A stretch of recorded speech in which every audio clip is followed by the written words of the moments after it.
할렐루야. 수요일 밤 주님 앞에 영광 돌리며 찬양하겠습니다. 다 같이 찬양합니다. 오직 주의 사랑에 매여, 오직 주의 사랑에 매여 내 영 기뻐 노래합니다. 이 소망의 언덕 기쁨의 땅에서 주께 사랑 드립니다. 오직 주의 은혜 안에 갇혀 내 영 기뻐 찬양합니다. 이 소명의 언덕 거룩한 땅에서 주께 예배드립니다. 주께서 주신 모든 은혜 나는 말할 수 없네. 내 영혼 즐거이 주 따르렵니다. 주께 상 드립니다. 오직 주의 사랑에 매여 내 영 기뻐 노래합니다. 이 소망의 언덕 기쁨의 땅에서 주께 사랑 드립니다. 오직 주의 은혜 안에 갇혀 내 영 기뻐 찬양합니다. 이 소명의 언덕 거룩한 땅에서 주께 예배드립니다. 아멘. 주께서 주신 모든 은혜 나는 말할 수 없네. 내 영혼 즐거이 주 따르렵니다. 주께 상 드립니다. 주님 이곳에 주님 이곳에 우리와 함께 하시네. 나의 몸과 맘 경배드리네. 주님 이곳에 계시네. 상한 심령을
나의 호흡보다 나의 노래보다 나의 생명보다 주가 필요해. 세월이 흘러도 주 곁에 거하리.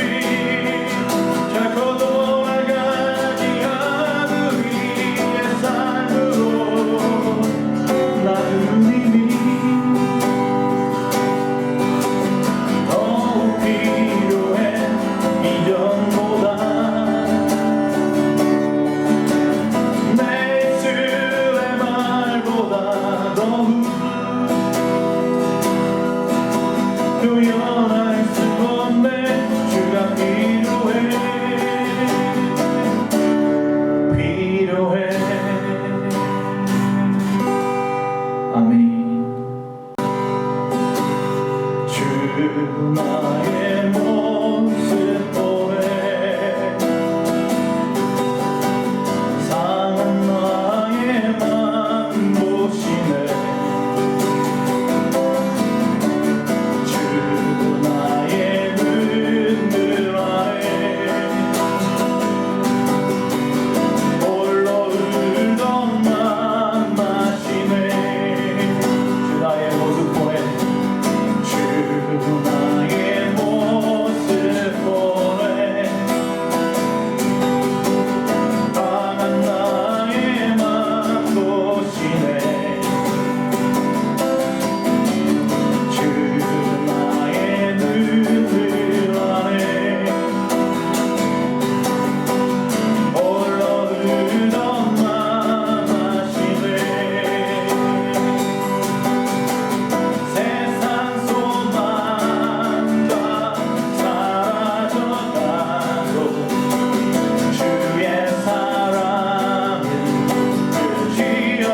다 같이 사도신경으로 우리의 신앙을 고백합니다.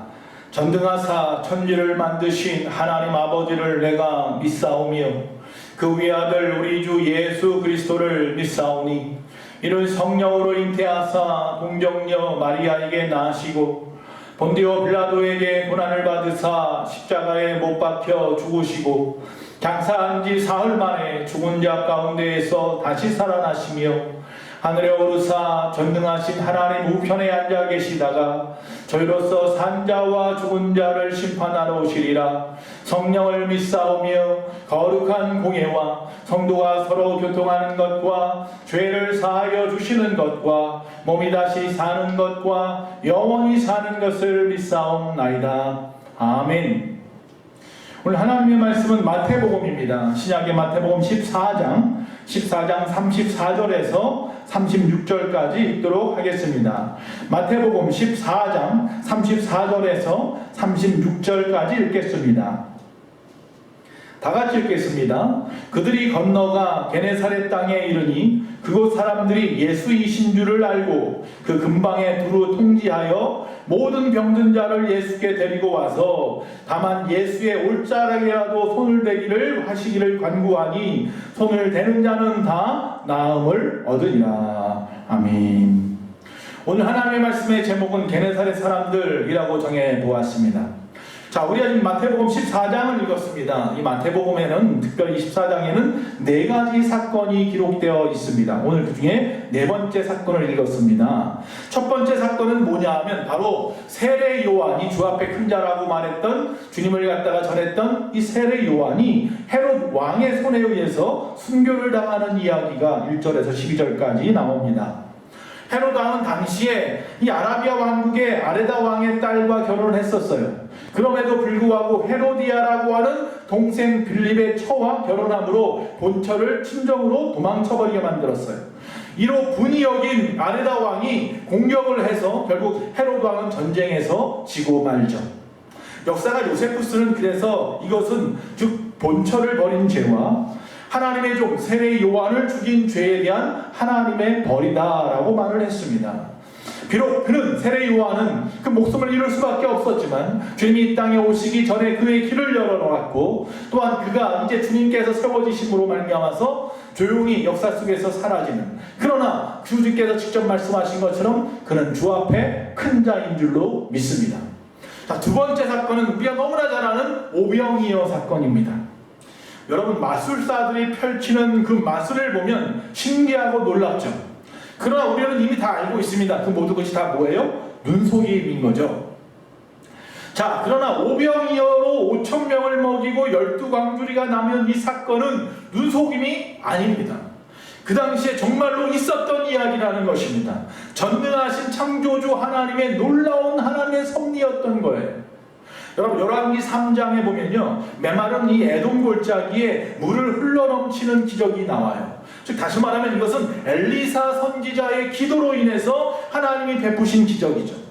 그런데 열왕기하 3장 18절에 보니까요, 그 기적적인 사건을 가리켜서 뭐라고 말하느냐면요, 이것은 여호와께서 보시기에 작은 일이라 말하고 있습니다.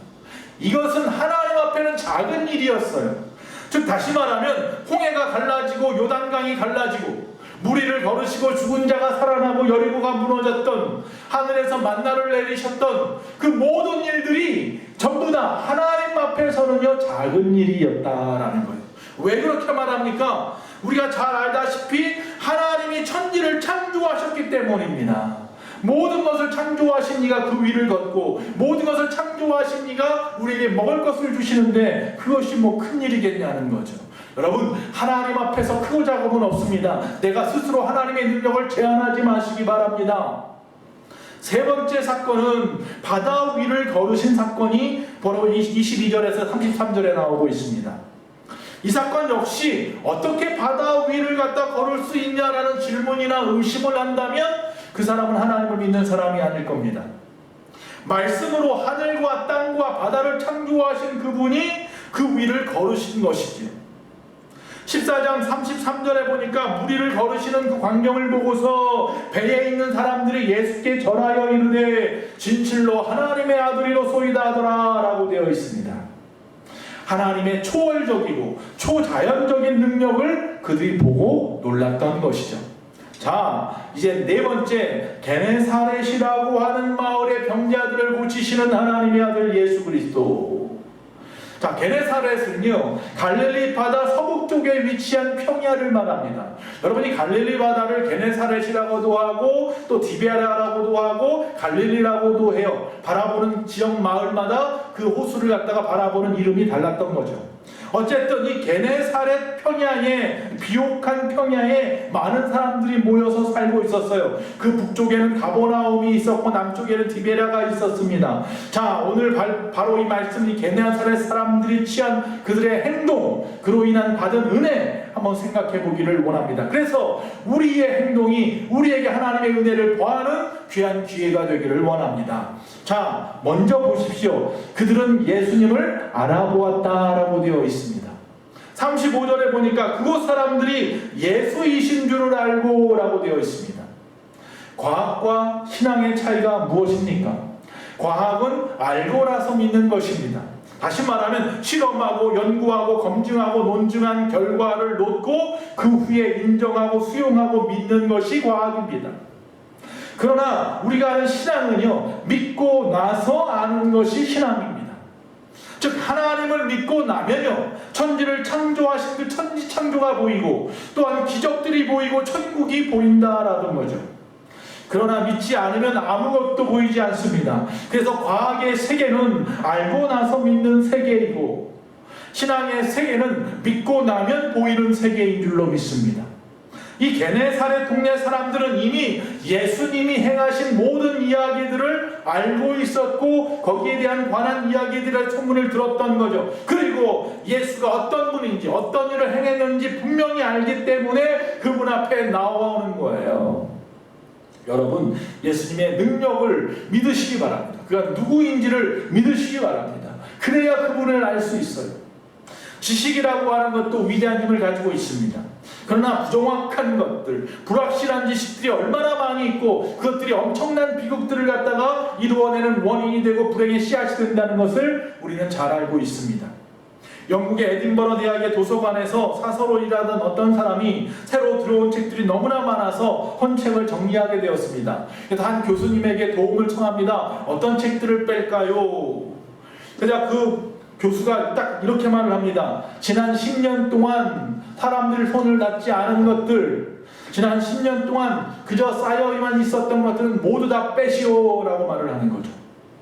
그 뜻은 뭐예요? 이미 낡은 지식이어서 아니면 불완전한 지식이어서 언제든지 변하는 지식이어서 가치가 없는 책들이라는 거예요.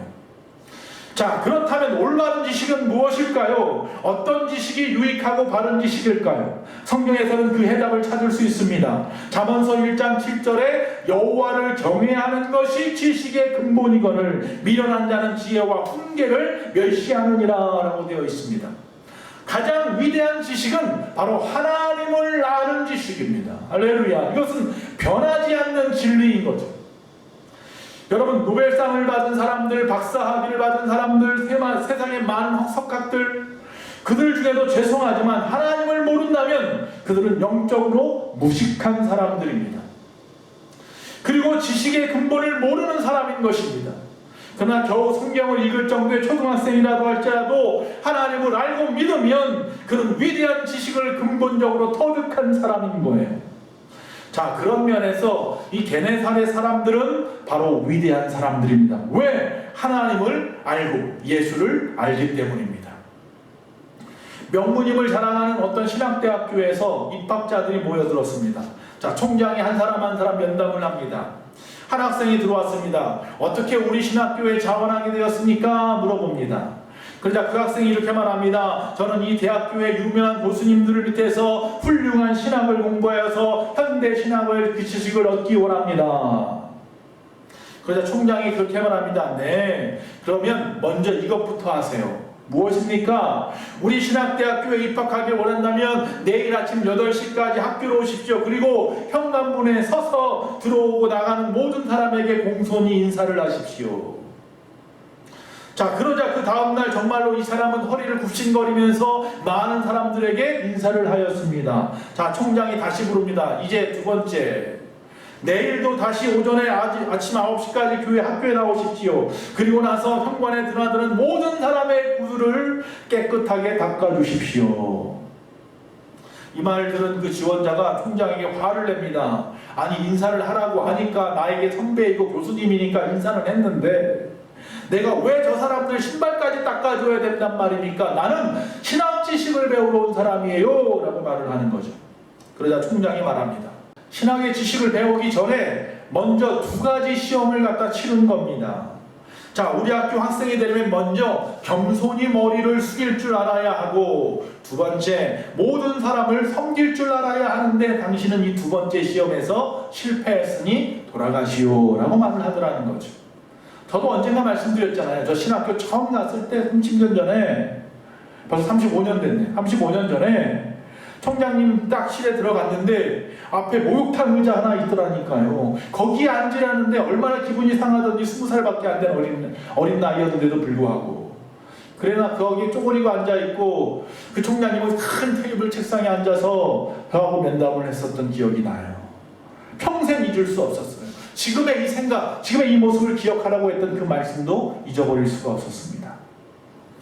여러분, 교회는 단순한 신앙의 지식이나 성경의 지식을 배우려고 다니는 곳이 아니잖아요.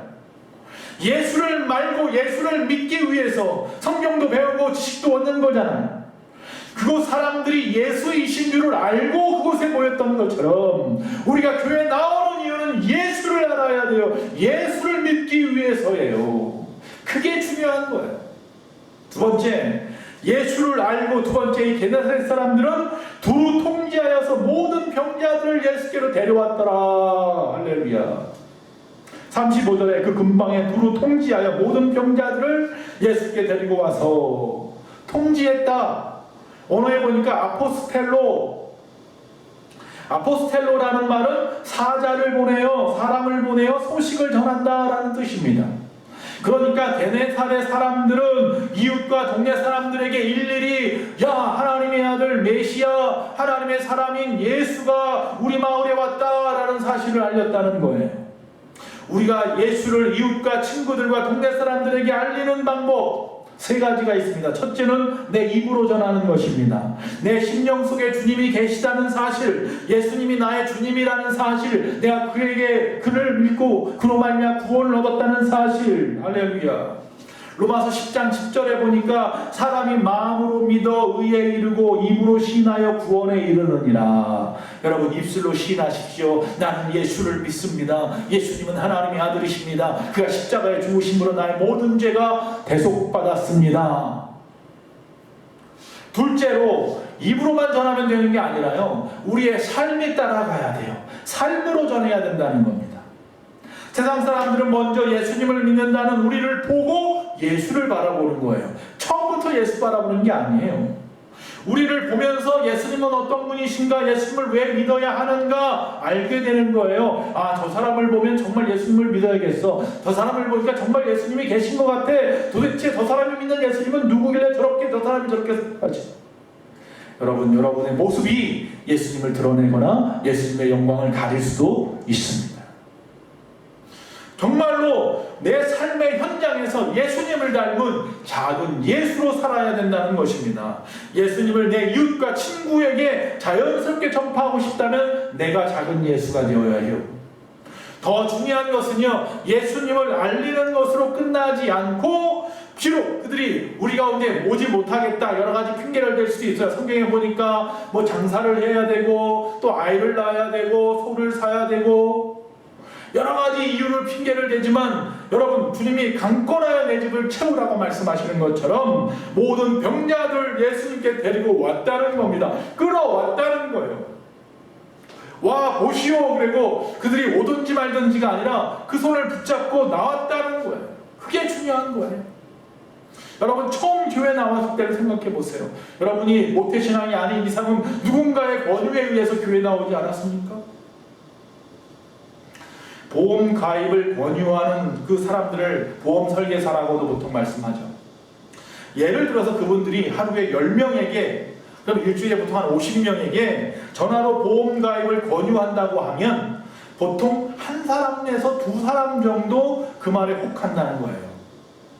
자, 일주일에 한 명이라면, 그래서 1년이면 그러나 52명에게 보험을 들게 할 수 있는 거죠.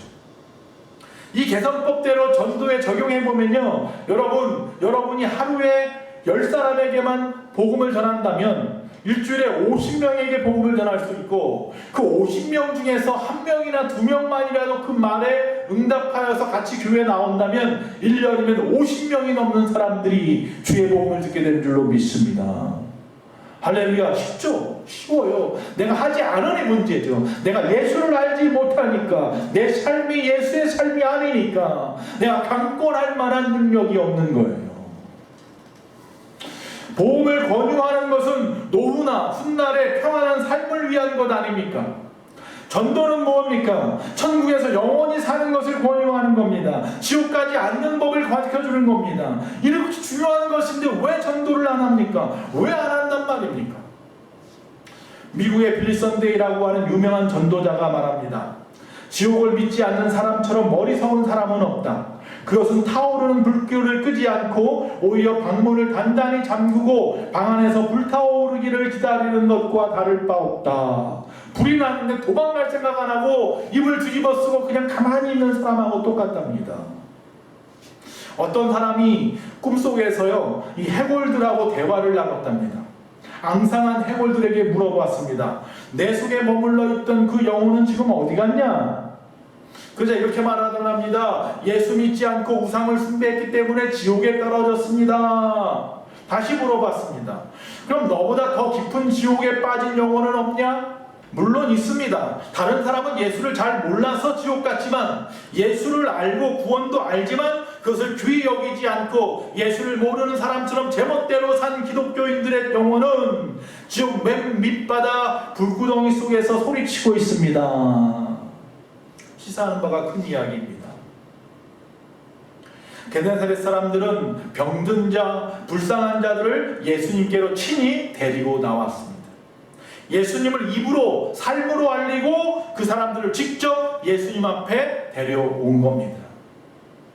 자, 여기서 끝나지 않았습니다. 하나님 앞에 손을 대는 자마다, 주님 앞에 손을 대는 자마다, 예수님 앞에 손을 대는 자마다 다 나음을 입었더라. 36절, 다만 예수의 옷자락에라도 손을 대게 하시기를 간구하니 손을 대는 자는 다 나음을 얻었느니라. 옷자락에 손만 대도 낫게 하시는 주님의 능력과 옷자락에 손만 대도 고침을 받겠다는 믿음을 가진 게네사렛 사람들의 믿음, 하나가 되었을 때 기적의 역사가 일어난 겁니다. 두 손이 부딪혔을 때 소리가 나는 겁니다. 할렐루야. 나음을 얻으니라, 이 말은 뭐냐면 완전히 구원을 얻었다는 겁니다. 병만 나은 게 아니에요. 전인격적으로 영육혼 모든 것이 구원함을 얻은 거예요. 치유함을 얻은 거예요. 예수님의 옷자락만 만져도 낫게 되리라는 그들의 믿음은 병만 고친 것이 아니라 영혼도 구원을 받게 했더라. 요한복음 11장 25절 26절에 예수께서 이르시되 나는 부활이요 생명이니 나를 믿는 자는 죽어도 살겠고 무릇 살아서 나를 믿는 자는 영원 죽지 아니하리니 이것을 내가 믿느냐. 중요한 사실은 대답이 무엇이냐입니다. 그렇습니다, 아멘, 믿습니다 라고 한다면 영원히 살고 다시 살게 됩니다. 그런데 글쎄요, 그럴 리가 있을 수 없는 일입니다 라고 말한다면 그는 이 땅에서만 잠깐 살다가 영원한 두 번째 죽음, 저 지옥불에 빠지게 되는 줄로 믿습니다. 토우엘이라는 목사님이 이렇게 말했습니다. 미련한 자나 죽은 자만이 절대로 자기의 의견을 굽히거나 변화시키지 않는다. 여러분, 자기의 의견이라고 무조건 믿지 마십시오. 하나님 말씀 진리를 따라가는 삶을 사십시오. 1912년 4월에 뉴욕항을 떠났던 타이타닉호가 뉴퍼들랜드 남방에서 빙산과 충돌을 했습니다. 너무나 잘 아는 이야기죠. 빙산이 있다고 경고했지만 무시해버렸답니다. 배의 크기, 즉 지식과 그들의 경험과 과학 만능을 믿는 그들의 오만 때문이었다는 거예요. 그 사고로 1,500여 명이 희생을 당했습니다. 사건 이후에 미국의 신문에는요, 2장의 사진이 실렸답니다. 첫 번째 사진에는 이렇게 붙어 있습니다. 인간의 나약함과 자연의 위대함. 무슨 사진이냐? 부서진 배가 가라앉는 모습이었습니다. 두 번째 사진은 무슨 사진이었느냐면 밑에 자연의 나약함과 인간의 위대함. 이것은 뭐냐면 아기를 안고 있는 엄마에게 승객들이 이 구조선의 자리를 양보해주는 모습이었답니다. 여러분, 게네사렛 동네 사람들은 쓰러져가는 인생, 무너져 내리는 인간, 주저앉아 신음하는 병든 인간들을 하나님 앞에 내어놓았습니다. 그들을 구원하기 위해서 자기의 자리를 양보할 줄 아는 사람들이었습니다. 손을 대는 자는 나음을 입었느니라. 할렐루야. 여러분, 그저 마당만 밟고 돌아가지 마시고 이 예배 시간에 우리 가운데 임재하신 그분의 옷자락에 손을 대는, 그분을 터치하는 저와 여러분 되시기를 바랍니다. 손을 대는 자는 다 나음을 얻으니라. 이 말씀이 오늘 여러분에게 복된 말씀이 되기를 축원합니다. 고침을 받고 해결을 받고 구원을 받는 은혜가 우리 예수만 교회에 넘쳐나기를 간절히 축원합니다. 아멘. 다 같이 찬양하겠습니다.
사랑이 많으신 아버지 하나님, 우리의 소망교회가 주의 복음을 땅 끝까지 이르러 전하는 증인된 삶을 살기를 원합니다.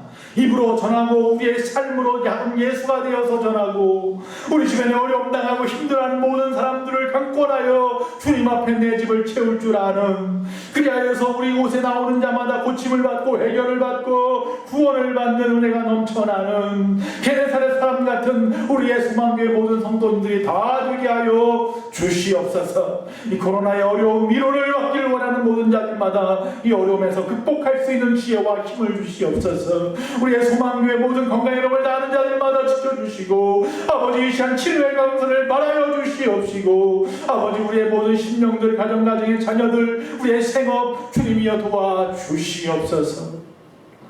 지금은 우리 주 예수 그리스도의 그 크신 은혜와 우리 하나님 아버지의 그 무한하신 사랑과 성령님의 감화감동 내주 교통하심이 게네사렛 사람처럼 믿음으로 복음을 전하기 원하는 우리 예수만 공동체 머리 위에 이 나라 민족과 온 세계 위에 지금부터 영원토록 함께 있을지어다. 아멘.